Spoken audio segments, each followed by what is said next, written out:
off with our first finalist, Greg, a portrait photographer reviving the century-old art of tintype photography. Driven by the need to offer an antidote to the fast-paced economy, he embraces the slow and meticulous processes to bring one-of-a-kind photos to life. Let's welcome Greg to the stage.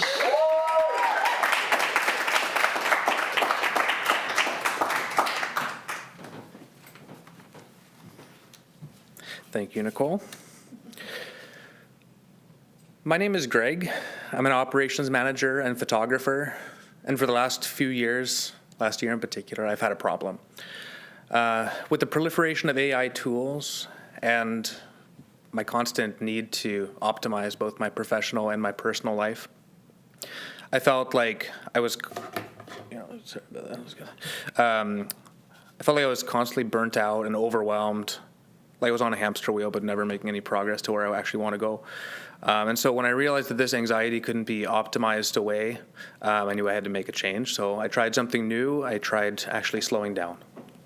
So at Fuse Tintype, I take people through the century-old process of tintype photography. I do this by welcoming them into a space where time isn't rushed and they get to leave with a heirloom portrait that they get to go home, that they get to cherish for generations. Invented in the 1850s, tintype was the first broadly available form of photography that the world has seen. And then this was improved upon in the 1870s, so it no longer needed the use of harmful chemicals.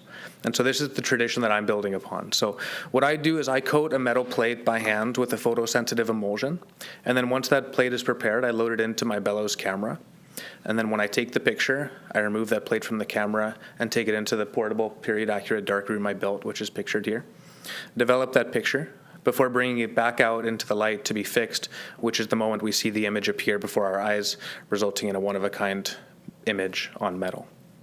So from discussions with peers who do this type of photography full-time, I learned that Instagram is really the preferred marketing channel for them. And so based on that, I did some research into what's motivating people to spend their money on this type of picture. And the clear trend that came out was the number one motivator was commemorating life milestones and events. So things like anniversaries, birthdays, or expanding the family. And then people were also interested in the unique experience that it offers, or the legacy of having something outlive yourself, or having a keepsake heirloom that can be passed down. And so these motivators, paired with the fact that there's not very many tintype photographers in Canada right now, and none in the Fraser Valley, I believe this sets me up pretty well to hit the market pretty successfully in the Fraser Valley. So to start, my timeline is looking like I'm going to be spending 75% of my time at pop-ups, and so that's going to be places like bookstores or vintage shops or community events where I can take my pictures but with a lower venue cost. And then 25% of my time will be in a studio rental of some sort. And then after a year, I hope to transition to 75% being in studio, so I can focus more on just the quality, repeatable pictures. Customers will be able to find me easier for scheduling. And then also, I won't have to set up and take down my equipment every day. And then ultimately, the 5-year goal is doing a full-time studio, so 4 or 5 days a week, and with a studio assistant. So.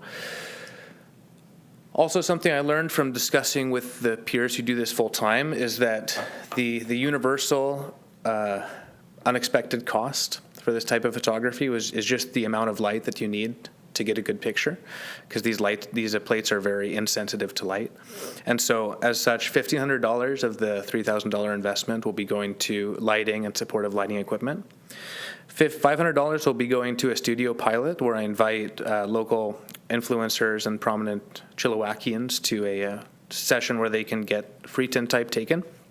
And then this will help me build my social media following and improve my workflows and build my portfolio. And then finally, since I'm still getting started here, I need some operational stuff as well. So getting a website up and running, scheduling page, signage and business cards and that sort of thing.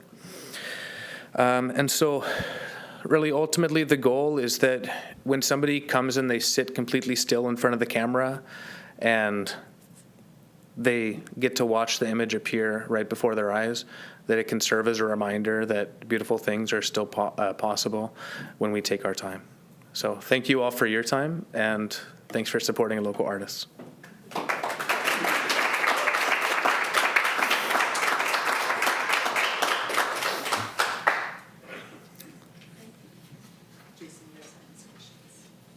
Okay.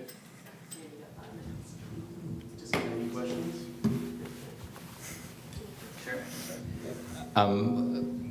What is the cost per image that you'd be charging individuals? Yeah, I didn't have time to put that in here, but it's going to be so $90 for a 30-minute session where they get one plate, and then $60 for additional plates if that can be done within the time period.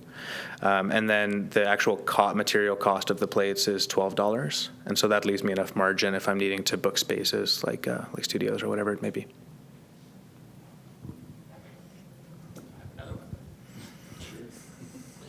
Actually, I'll ask you. You have you said it's a portable setup. Your setup is portable, so the idea is you could take it to somebody's space if they wanted to get a picture taken there. But then you would have to take it back to your darkroom to process, or No, so let me just. I'm just going to pop back here. So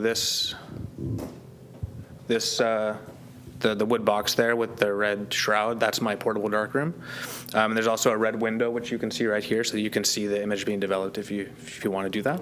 And so this whole thing goes, and then the image will be developed like right in front of them, and then they get to experience the whole thing.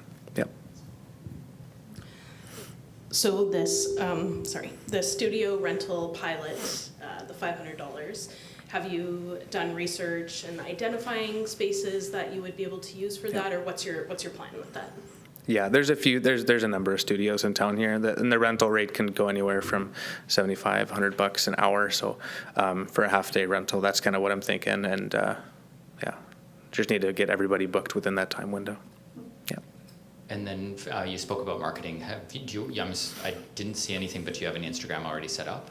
Yeah, I do have an Instagram. It's relatively new, but that's kind of that's going to be what I'm leveraging to when I'm having like influencer collaborations, any sort of event where I can benefit from being tagged and other things. Yeah. One